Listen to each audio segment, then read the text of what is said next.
What's up? What's up? What's up? And welcome to the Single Player Experience Podcast, the premier podcast for single player gamers to find out about the good single player games to play and, deep dive into some upcoming games that you should definitely have on your radar. Now, this episode is about the latter because I want to introduce you, if you haven't already heard, to a game that you should definitely have on your radar, especially if you like visual novel games. But enough about me gabbing because we got two special guests with us today. My guests are from Misty Mountain Studios. We got Jenny and Maury here with me today. How are y'all doing today? Thank you for having us. Everyone, we're Jenny and Maury. We're the developers of Death Trick Double Blind. I'm Maury. I do the writing. I do a little bit of the programming. And this is Jenny. I do everything art and visual, like videos, animations, and all the UI, art. everything. UI, everything, basically, yeah. I love it. So, outside of that intro of the responsibilities for the project, let the audience get to know you a little bit. What do you like doing for fun outside of working on this wonderful game? Jenny likes indie movies. Not like anything unpopular I will like. Okay. And I like indie games. I like the regular popular movies, I guess. Yeah, she's the opposite of me. Like anything like with big IPs, like big titles, not everything. Blockbusters. Yeah. And we both really enjoy detective things, but Jenny likes more detective novels and movies, and I play a little bit more detective games. Okay. That's why we're developing a detective game. So. Yeah. I love it. So, before we dive into your game, we always have an icebreaker question for first-time people on the podcast, and that is, if Kirby absorbed you, what kind of powers would it get? Jenny, I want to start with you. What kind of powers would it get? What kind of power? I think I do good in drawing and painting, so I think Kirby must have that kind of ability. Maybe like draw a portal or something, like draw something like it would turn like real, and then like it can be Kirby plus Portal the game. Yeah, because I just watched Dungeons and Dragons yesterday, last night, and they had this portal thing. Mm-hmm. I really like. So I was thinking about it a lot. It's really convenient. Yeah, I love that. To have a portal. Yeah. That'd be a fun game design. Just Kirby making portals and stuff like that, and then you can go behind. We already have portal games, so it can be a little bit of issue if I do it again. Kirby can also eat portals. Yeah. Oh, eat portals, destroy it. Yeah, just eat it. Yeah, maybe. Maybe like Kirby can suck up a portal and then like spit it at people, and they get teleported to different parts of the map and such. Wow, that's good. Yeah, that's good. Yeah, I love this. Mara, what about you? If Kirby absorbed you, what kind of powers would it get? My issue is I already have the same superpower as Kirby. I'm really good at eating. So, I love it. So I guess Kirby gets nothing for eating me. Or it's just double eating power. Double eating power. I like that. All right, so let's get down to business, to the topic of the show, and that is Death Trick Double Bind. I love the title of this game. So for the people who don't know about this game, can you introduce the audience to it? So Death Trick Double Blind is a detective game set in a vintage 1950s American circus. So at the start of this game, what you know is that the star magician of the circus has disappeared. So the player will play as two different characters. So they sort of inhabit two perspectives. One is the perspective of a magician who has come to replace the missing magician. And the other one is a private investigator that's being hired by the circus boss to investigate the disappearance. So you switch back and forth between these two characters, and they have kind of different roles and different places they can access. You kind of have to piece things together to unravel the case. I love this. When I saw the trailer, I really liked a lot of aspects about it, like the art style. I love a good mystery myself, especially in a game, and I'm also really big into visual novels. So that was one of the things to where I'm like, oh, this is just ticking off several different boxes. I want to ask you though, what was the inspiration behind this game? Like, what's the origin story behind the two of you wanted to create this game? So me and Jenny, actually, we know each other for more than 10 years now. We were high school friends. So it's kind of a bit of a coincidence and a bit of me dragging Jenny into this when we graduated and started looking for a job, and I applied to this indie studio, and I was like, oh, they're looking for artists too. So I asked Jenny, and we started working in Misty Mountain Studio, and we developed another game first called The Rewinder. It's a kind of point and click Chinese mythology game. And after The Rewinder was wrapped, we always said we wanted to work on a project together and kind of be able to steer the ship ourselves. So we immediately kind of knew we wanted to make a detective game because it's a genre that both of us enjoy. And we just went to brainstorming, and we came up with an idea that we were really happy with. And we thought Circus was a great setting for it because people can have different characteristics, and then it's really fun to do the art too, because it's like a lot of patterns, a lot of colors. And America, because it's like basically the environment is where the circus start to like rise, but like we set it in that time specifically because it's kind of the sunset of the circus industry, and we found that really interesting as well. So we just pieced things together and then started working on this game. I love that. We're gonna get into some circus themed questions towards the end of the show, because like I want to see how much like homework you did about the circus. That I love that. I gotta suck at it. I love that. I'm starting to get nervous. Oh no, you shouldn't. But I really want to dive into more things about this game. So it is a visual novel game. And this is quite different than the point and click, but it has some similarities there. Like with a visual novel game, stories are very important. Like how has it been with writing the story of this game? The one main thing we wanted to do with District Double Blind is that we want to make it, I know it's a bit of a tongue twister, even I have a problem pronouncing it. One thing we wanted to do with it is that we want to make it non-linear. So our previous game, The Rewinder, is mostly very linear, like you go through chapter by chapter, and that's pretty much it. But for District Double Blind, we really wanted to make something that's like kind of solve the case at your own pace. I'm very familiar with a lot of old school like detective games. I'm a big fan of Ace Attorney, and that is mostly very linear as well. So we thought it would be interesting to have this take where you can kind of, the game doesn't stop you at any point and say, okay, have you figured it out yet? But it's kind of you can ask any question that you want. You can point out any contradiction at any point to any character. So it's a bit of a challenge that I didn't realize how challenging it was going to be at the beginning of this concept. But now we're like deep in it, so it's kind of too late to stop now. It's a lot of writing because the idea for the game is that there's a lot of different informational objects. Just like Ace Attorney, you have a lot of pieces of evidence. For us, it's information and gossip as well. So you can present that to any character, and they will pretty much always have a unique response, which means a lot of words, basically. So so this game is a lot more text heavy than our previous project, obviously, and that was a bit of a challenge.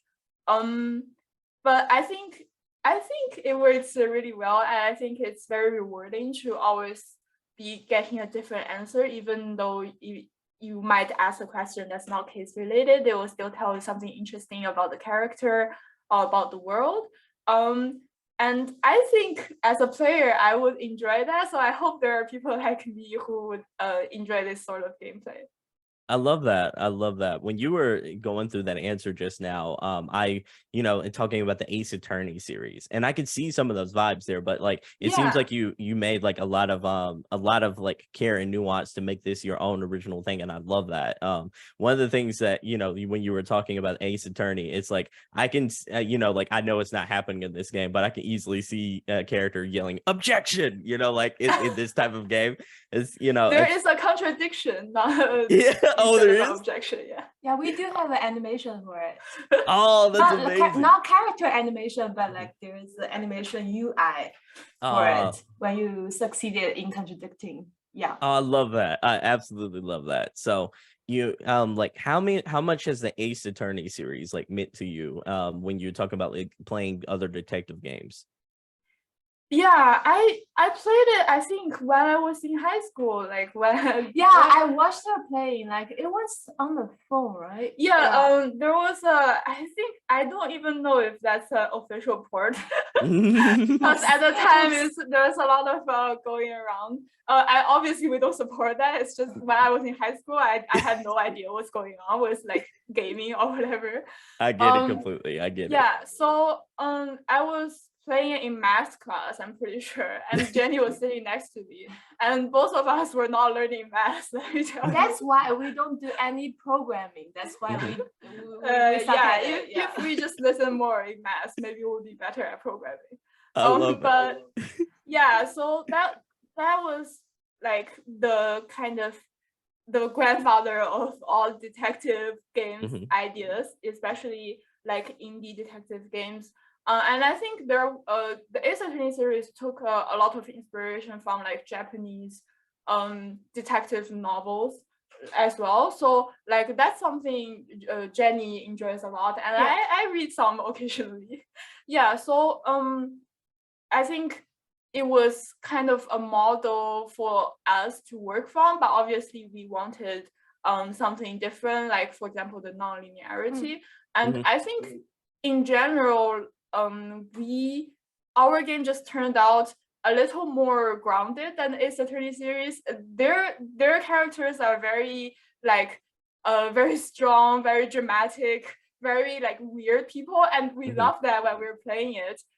It's kind of a different vibe for us to write because we wanted something a little bit more grounded. So like nothing I don't know how much Ace Attorney spoilers I want to put here. Nothing like interrogating a parrot in court is going to happen. That's exactly the part I was thinking about too with Ace Attorney. Yeah. I was like, yeah.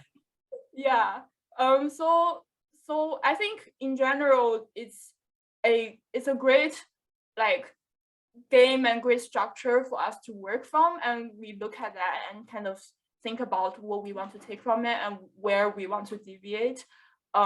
But we love, the Ace Attorney games are great. We also, I don't know if you can tell District Double Blind, the name is actually inspired by another work of Shu Takumi called Ghost Trick, Phantom Detective, which has just gotten a new port to Steam, which I'm very, very excited about.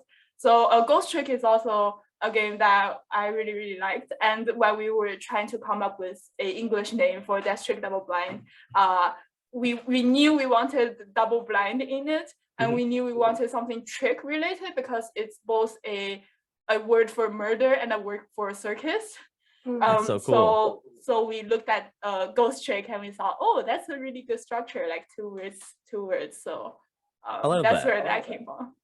I love that. I love that. What is the Chinese pronunciation of this name? I know you said you kind of like, were thinking of what the English pronunciation is. I'm curious. We came up with the Chinese name first. It's called 双盲把戏, which just means double blind trick. So we tried to just rearrange the words a little bit because we thought the double blind trick doesn't sound good, like pacing wise, just the pronunciation. So yeah. I love that. I love that. So I want to talk about some of the details of this game. So how long do you estimate this game will take to complete, since there's so many different narrative structures? Yeah, because it's non-linear, it's a little tricky to estimate because it depends a lot on what kind of stories you stumble upon. And but in general, I think depending on your reading speed, it should be from 6 to 8 hours. And we're not extremely sure yet because we're just about to go do like a full run through tomorrow, and we will see then how long it will take us. Yeah. Okay. For like that's a sweet spot to me. I love like any type of story I can absorb for like that 8-hour mark. I'm all right there for it. So everything you're saying right now is just ticking off more and more of my boxes. If you do a marathon on like a weekend day, you should get through in one day. That's fans were aiming for. I'm excited. I'm definitely excited to check it out. But I really want to know, like, how many people have you tested this out with, and what's been the reception of this game been like so far? Yeah, we actually haven't given the full game to anyone besides the two of us yet, because we're the structure is a little tricky to test because we can't do it chapter by chapter. We have to be pretty much done with the whole thing before we're ready to test it, especially because it's a detective game. So we want people to get to the ending and understand what's going on. But before that, we had a demo up on Steam for Ludonarracon, which is like a narrative game festival. And we tested it with internal, like some fans in our community as well. And they loved it. A lot of them also happens to be Ace Attorney fans. I guess there's a reason for that. But I think people really enjoyed the non-linear idea.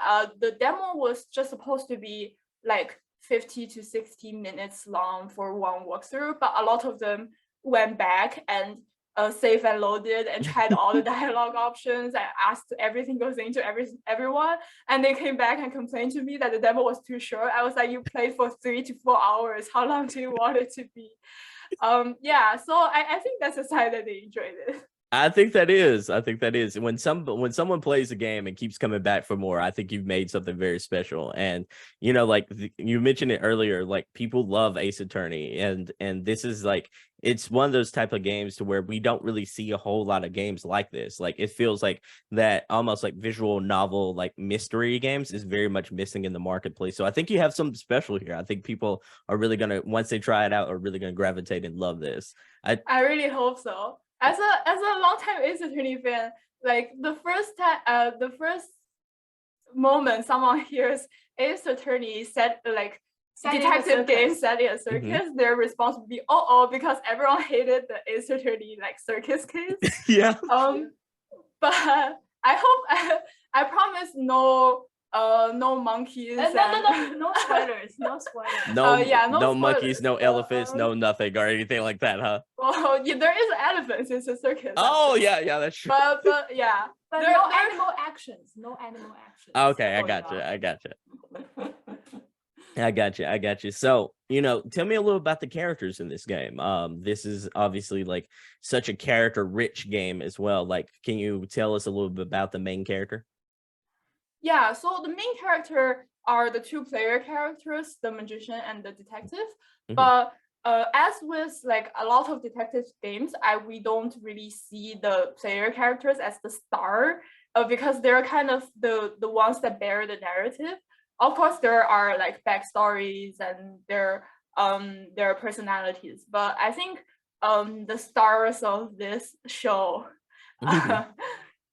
pun intended, I guess, are the characters in the circus. And when we were trying to come up with the characters, it's kind of easy. The setting is easy for us because we just think, oh, what acts do we want to have, and then deduce it back to the characters. So there's the circus boss, and there are a lot of different acts. So so there's a puppeteer, there is a magician who is missing, and there's a like fire dancer, like fire eater. There's a like tightrope walker acrobat. There's a mechanic. There's a clown, obviously. So it's kind of this cast characters. We began by thinking about what they do in the circus, and then we kind of start the character design and pinning down their personalities and their like interpersonal relationships. So like maybe some two characters will have this like animosity, they're like nemesis. And maybe these two characters are kind of like family. There's one character in our circus, the fire dancer, who has adopted a younger sister, and the younger sister is the acrobat.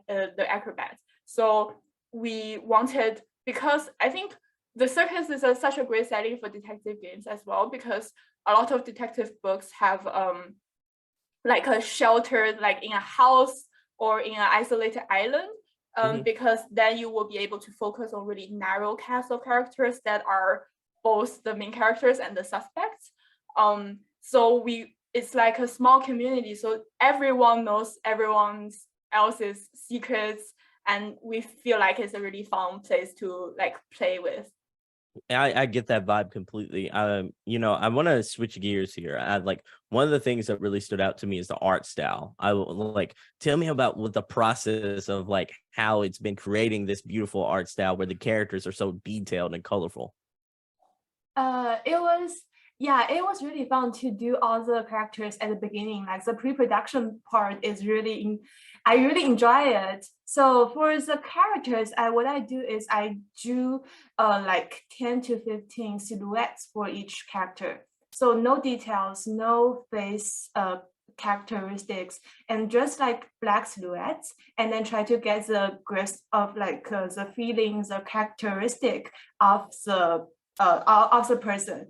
So each person like 15 silhouette poses, and then it will be like about hundreds of silhouettes to be chosen. And then I handed them to Mary, and I said, oh, like which one do you like the most? It's so funny. We always pick the same one. Yeah. Like it's so weird because out of 15 silhouettes for one character, we always pick the same one.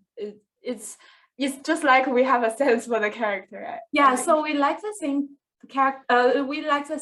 silhouette, and then I go dive in deeper to do the details, to do the color color palettes, and also the costume. I really like designing costume because like I feel like even though I think it's not like a really realistic approach to design the character, because I know in 1950s it won't be a lot of like nice fancy clothes or costume for those like moving traveling circus to people to wear, but I still like go a little bit like unrealistic part. So I design like really fancy clothes for them, just to make people to get a sense of like what they do, and then what their personality is with those costumes.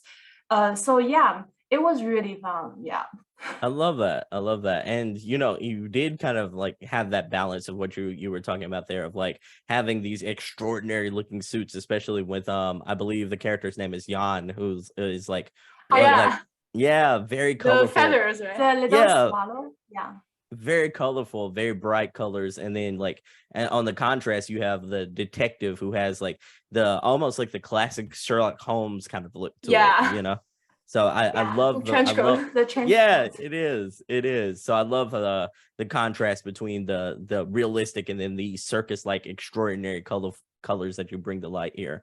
I want to ask you though, like we talked a little about the game. I want you to give me your pitch. Who do you think this game is for? What kind of people should definitely check this one out? Obviously, I think it's really enjoyers. I think people who like mystery in general, but I also think even if you may not be a big mystery enjoyer, if you like I think slice of life, a little bit of a slower paced stories, I think you might also enjoy some aspects of District Double Blind.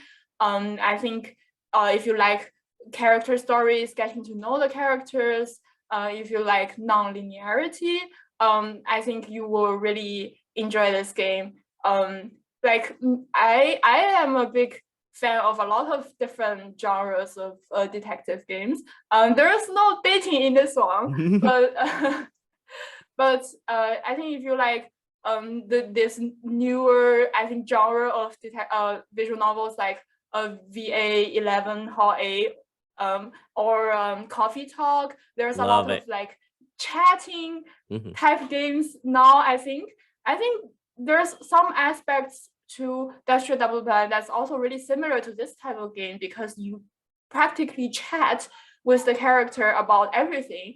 You are also trying to, solve a case in the process, but I think there's a lot of like character details about the world as well, about circuses. So yeah, these two type of players, I hope will both enjoy. Yeah, we were talking that like at the end of the game, we do like some CGs for each characters to tell their like after stories after this case is solved. And I was cool. Like I was like, Oh, I feel like I'm already friends with them, and then when I do their CG, like do their the after story, I was like, oh, that's like revisiting a friend after like 10 years. So yeah, so that's like how I see this story. It's not only like about the murder case, but also like getting to know their characters and their like inner secrets or inner stories. Yeah.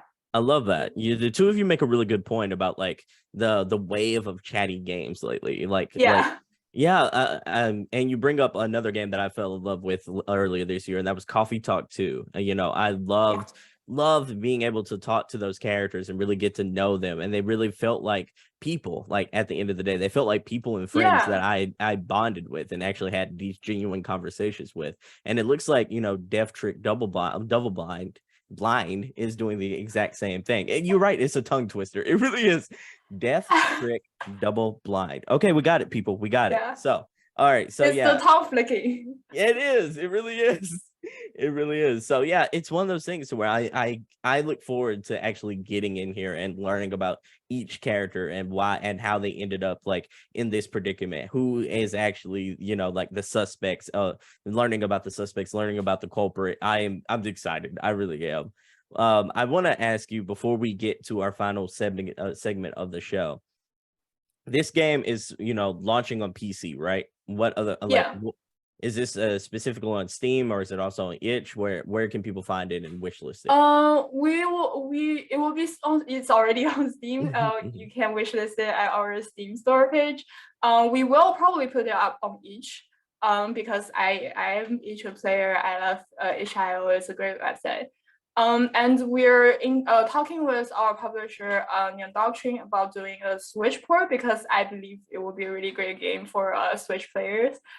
So that's the current platforms that are in our plans, and we will see after we launch if we have resources or time to do like other platforms. I love it. I love it. I think you have the right mindset there. I think this is a perfect Switch portable on the go type game as well. So I'd love to play it on that platform. I do got to ask, you know, like, because my like followers and listeners always ask the question when I have these episodes, is this going to be playable on the Steam Deck? Yes, I believe so. Okay. We are still working on it, but we really hope to get it done.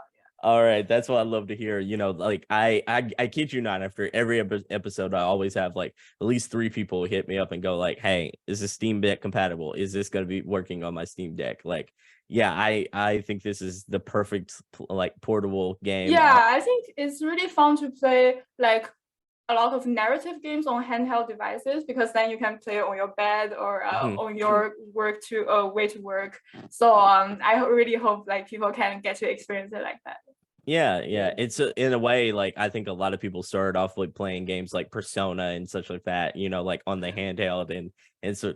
Oh, you're a Persona fan?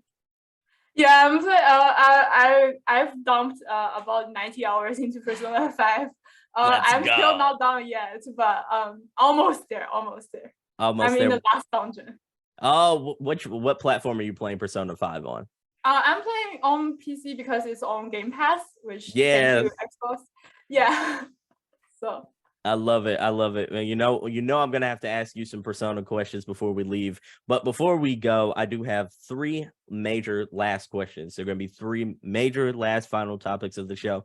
My first one is thank y'all so much for being on the show. And are you ready? Is the question, because it is time. It is not time for our pro nerd trivia portion of the show because we're switching it up. We're switching it up, everybody. We're going to do zany questions where we ask our guests some crazy questions, and we're gonna fill them out. We're gonna see if they are crazy, or if they're zany, or if they are just overall just dope people. So here we go. Are y'all ready? Yes. Okay. Well, you are creating a circus game. What is your favorite things to eat at the circus? Oh, we have a scene at the circus where there are people selling some food. There's popcorn, salted popcorn, and caramel popcorn. And there is a bit of the story in which you can get a piece of lemon pie, it plays a role in the story. It's a really important lemon pie. A lemon pie, I love it. Yeah, and there are candied apples, Okay. which I think are too sweet, but I guess Americans enjoy. Uh, well, what else? We actually, I did a bit of research on how they eat at the circus, and apparently it's a feast that they have like pot stew. They have like a professional kitchen to like cater to all the circus members, but unfortunately we don't have that in the game. And if I remember right, we do have a set of CGs of people having dinner together, right? Working on it. Working on it. I love it. I love it. I will think about the food, what they eat. Yeah, when it comes. Yeah. I love that. I love that. So what's the two of you? What's your favorite food at the circus? Oh, I have never been to the circus. I had been to like What? Chinese circus when I was young. I don't know. if that Actually, counts. it's interesting because when we were working on the game, I Mhm. was doing a little bit of research, and I was reading this article about how Ringling Circus closed down in like 2019, 2018.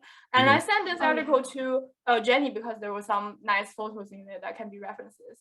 And Jenny was like, oh, they were just performing like next to my school when I was It in was- Rhode Island at the What? time. Yeah, it was in Providence, like their last performance. It was in Providence, and I remember because it was really close to my school. It was in Dunkin' Donuts Center. Dunkin' Donuts Center. That's funny. Yeah. So I was like, wow, that was just next to me, but I didn't know anything. But you know, like how interesting when it like It's all fate. it's fate. All the paths leads to the circus thing. It does. It does. So, I mean, have you tried any circus food like popcorn or like? I mean, we have popcorn when we go Yeah, to but the Yeah, I I will was- love it. I will. yeah. love it. And Yeah. I love like those caramel popcorns that they sell at some Oh. events. Oh or no! fairs. Yeah, I like wait, the do regular they? popcorn. What do they have in circus? Like, do they Uh, have churros? I really love churros. Churros are good. Churros are good. We Yeah. So at the circuses where I've been to around the Texas area, it's like they have funnel cakes. Have you seen the funnel cakes and such like that? Oh, Yeah, so they have funnel cakes, they have churros. Yeah, it's very sweet. All of it's very sweet. It's either sweet or fried. There's no in between. Yeah. There's no in that's between. the sweet spot, sweet and fried. It's sweet and fried. I like the way you're thinking there. I guess that's because they have a lot of children like in this like looking around in the circus. So the sweet things is what they love. Yeah. I also love them. It's not just for children. Okay. So I'm gonna ask you a series of questions, food related questions, and I'm gonna ask, would you try it? Would you try it out? All right, so this is fried watermelon. Ooh, no. Like, is that possible? Is that even possible? Like, Watermelon is pretty much just water. So like fried watermelon is the same thing as like banana juice. It's kind of it's impossible. It's impossible. I love the way you're thinking. The crazy thing is they do have fried watermelon at the circus. okay. Well, Yeah. do you dip it? Like, how do you fry it? Do you dip it in flour? Yeah, Or, I like, think you dip it in like batter. I think they have like a batter and sort of oh, thing. I and will then- try it once. You and then tried we will once? see if there's a second time. All right. So in like the chat right here, I put a picture Okay. of it, and you can kind of see what fried watermelon looks like. It's loading. Still loading. Okay. Oh, actually, Oh. it just look fried. So like Yeah, it doesn't look like watermelon. It looks like a fried potato or something. It does kind of. Here's a better picture. So for our viewing audience, like okay, listening that does audience. not look good. That's no, not- no, it is. It's absolutely crazy. So it's fried watermelon. It is basically like they take the whole thing, they put it in. They have like this batter that they have, and they kind of like put it in the batter, and then they basically put it in the like the grease and such, and let it fry around the melon. I guess you really can fry everything. Yeah. Like here, and it gets crazier. All right, so that was just the first Okay. one. Would you eat fried ice cream? Oh, We have that. Yeah. Okay. We do try that. We love It's it. great. Yeah, It's awesome. It's good. Is it's it good for real? I've never tried it. It's really good. It's kind of when you bite into it, it's crunchy and a Okay. little bit hot on the outside, and then the ice cream kicks in, and it's like chili. It's called sweet. It's really good. And like when they serve it really, really fresh, when you bite into it, there's still like ice chips in the middle of the ice cream. I think it's really good. Yeah, we love it. Okay, I like that. All right, so would you eat fried pickles? I did. I had, and I love it. Yeah. You love it? I don't No. Yeah, I like pickles. And also fried pickle is good. Yeah. Okay, fried pickles good. All right. And with sauce on it and the crunchy outside, I think it's really good. Yeah. Okay. All right. Would you eat a fried? Here we go. Apple pie. Fried apple. What? It's too sweet. I think apple pie overall is too sweet for me. I don't like. I love apple pie, but like it already has a layer of. It's just an extra layer on the outside. I love it. All right, so the next one. I will try it once. Okay. Yeah, it will taste good. I think while like grease, flour, and sweet, like anything sugar will taste good. Okay. Yeah. Okay. How about this one? Fried green tomatoes. Oh, I already don't like green tomatoes, so I don't either. It's a tough sell. I like green tomatoes, but fried, I think it goes to the opposite way of like why I enjoy tomatoes. It's really fresh and it's really refreshing. Who's the target audience of fried green tomatoes? Yeah, I have no idea. The fries, the oil ruined it. So I don't think. Yeah, no, maybe not on that one. Okay, maybe no on that one. All right, so here is another one. This one's another weird one. It is a thing called the Holy Biscuit. It is a biscuit that is basically, it has brisket on the inside, and I want to get your take on this. So for the audio listeners, the Holy Brisket is described as a golden brown biscuit that is filled and piled with shredded brisket and roasted street corn. It has Texas honey drizzled on top of it, and it has like a crispy pickled French fries that is also inside with bacon. So I'm already going to love it. Yeah, you're gonna love it. It sounds good. It's a good combination. Yeah, it's like a sandwich but with biscuits at the two ends, and like only meat and fried food on the inside, which is pretty much just what I eat. I'm down for it. We're about to have McDonald's after this, so okay.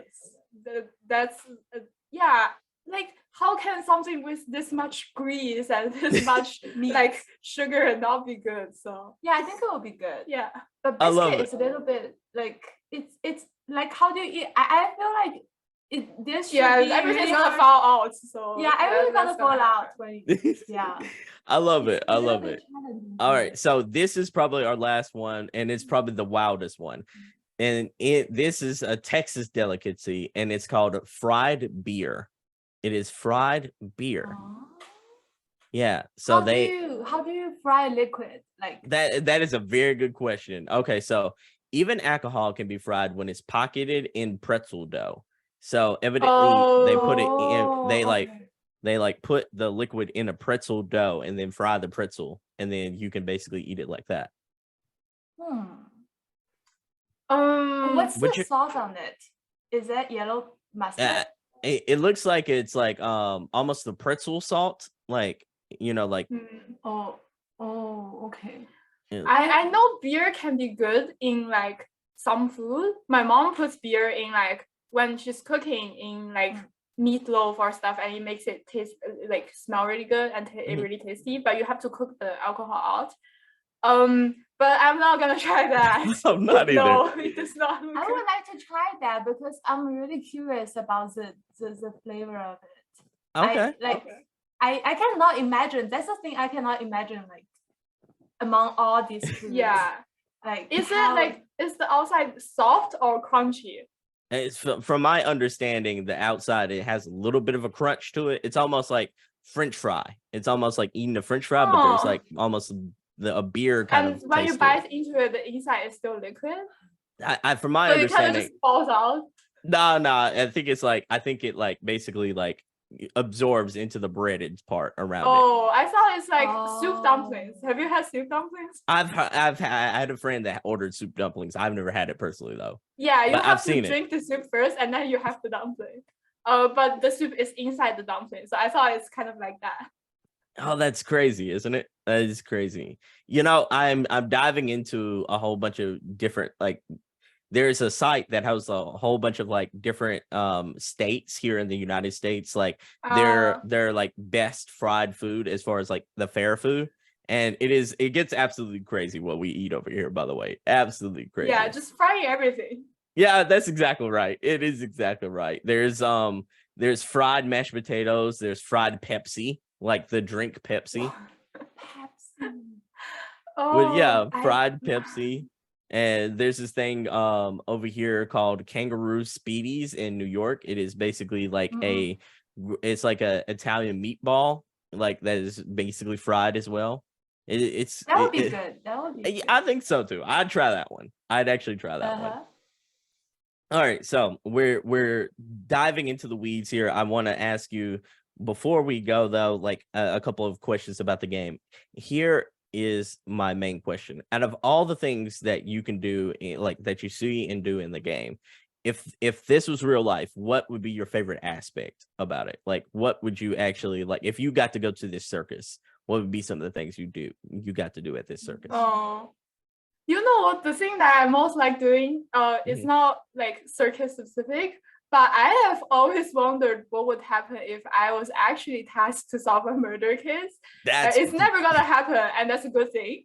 But I'm really curious because we're kind of like we're keyboard detectives, so we think we can do detectiving, but maybe probably not actually. But yeah, I've always wondered what's going to happen to like a regular normal person when they're asked to solve like an actual crime. So that's something I would like to try in like safe circumstances, hopefully. But yeah, it's never gonna happen. I will just have to enjoy like solving murders that I designed. I love it. You should get a trench coat. I already have one. Okay, so you can wear the trench coat while you're trying to solve this murder. That's nice. Yeah, I'm ready. I'm ready on all aspects. That is so nice. All right, so my second major last question for y'all is, if you can recommend one other game to like one apiece, which game would you recommend that people check out? Do you have a recommendation? Stardew Valley. Stardew Valley. I just recommended Stardew Valley to Jenny, and she's going crazy. I'm going crazy for it. I'm not a game person, so I don't do. I usually don't play a lot of games at my spare time. But Stardew Valley, like every day after work, I just like turn She's on. trying to marry Shane. Yeah, so yeah, I'm trying my best to marry Shane, but I'm not a very good farmer, so I don't earn enough money to buy the presents. So yeah, I'm like a capitalist in Stardew Valley already. Like I have like 70K every day easy. But Jenny is kind of just like, how do I get 10K to upgrade my house? And I was like, I did a lot of work for that. I spent like a whole month for that. That is absolutely crazy because, like, you normally don't like popular things, and you are really loving the most popular indie game on the face of the planet, probably. Because it was so good. I was like, I was still suspicious when I tried it first, and I was like, yeah, she's like, I don't like doing farming. It's kind of working, but I'm playing a game. And now she's like, how do I earn more money? Fun. There are so many things going on in the town, and like I can farm, I can go mining, and I can also go fishing, and I can marry somebody. Like, how can single game be so much fun? Yeah, I will recommend Ghost Trick because it's just got a new port to PC. I think they're porting the Ace Attorney Holo series next. Yeah, I'm very excited. Yeah, so hopefully they will have something new for us. I'm so ready. I'm ready for a new Ace Attorney, but that's two good recommendations there. We have, the Ghost Trick series, we have Ace Attorney, and we have Stardew Valley. So 3 recommendations overall. Everyone go check those out if you haven't already, especially if you want to get warmed up warmed up for Death Trick Double Blind. And you know, if you want to get all the warmed up and figure out those detective juices, get those juices flowing, definitely go check those out. But I digress. I said we had 3 last questions. We've reached our 3rd one, and our 3rd last final question is, where can the good people find you? Well, our game is on Steam. You can go wishlist it right now, and you will receive a notification when it's when you can buy it and play it. We're still on Twitter right now, although I don't know how long that's gonna last. I think we probably will check out Threads if this Twitter thing doesn't work. It's kind of a weird time for promoting games on social media right now. It really is. We have a YouTube channel. You can see our trailer there, and we will probably post a little bit more as we get closer to the game's release go date. Search Death Trick Double Blind. Yeah. All right, so everyone definitely go search that out, but you really don't have to, because in this description of the episode, all the links will be made available. So right after you listen to it, you can just go down, hit that Steam button, hit that Steam link, and go subscribe and wishlist to this game. You definitely want to, especially if you're a fan of mystery games and visual novel games, and it would really mean a lot to our guests. So definitely go check that out. But without further ado, you know, Jenny, Mari, it's been really fun. This is almost all the time we have left for this episode. My last major question for you, though, before we go is, you know, you've been an amazing guest. You've been so much fun. I'd love to have you back as soon as the game comes out. We can talk about all the celebrations that you did when this game comes out. But my final question is, you know, what fun things are you doing on the side when you're not developing this game? Like, how are you staying sane? I just go so we are based in Shanghai, so there's a lot of like live performances and also like a lot of things going on, so I usually go watch movie or watch musicals. And recently I'm into hitting the gym just to work out. So, Jenny is an outdoor dog, I'm an outdoor, and I'm an indoor cat. I just stay at home and play video games for the most part. I love that. And for the people listening, they are not kidding around. They have a Hades and a Stardew Valley poster right behind them. You know, we also have Disco Elysium. I see it. A11A. We have some movie tasters. Oh yeah, where the water tastes like wine. There's Kentucky Road Zero, and that's a fan poster for Fire Emblem Three Houses. So also some movie posters.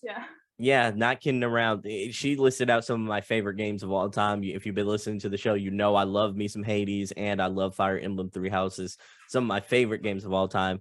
But without further ado, that's all the time we have left for this episode of the Single Player Experience podcast. Thank y'all so much for listening. Definitely, if you're on YouTube, give it a like, a follow. If you're on all the favorite like platforms as far as like podcast platforms, definitely leave a review. It helps the channel grow, as well as lets me know that I'm doing a good job. So thank you, Maury. Thank you, Jennifer. I got tongue tied. Almost got tongue tied at the end.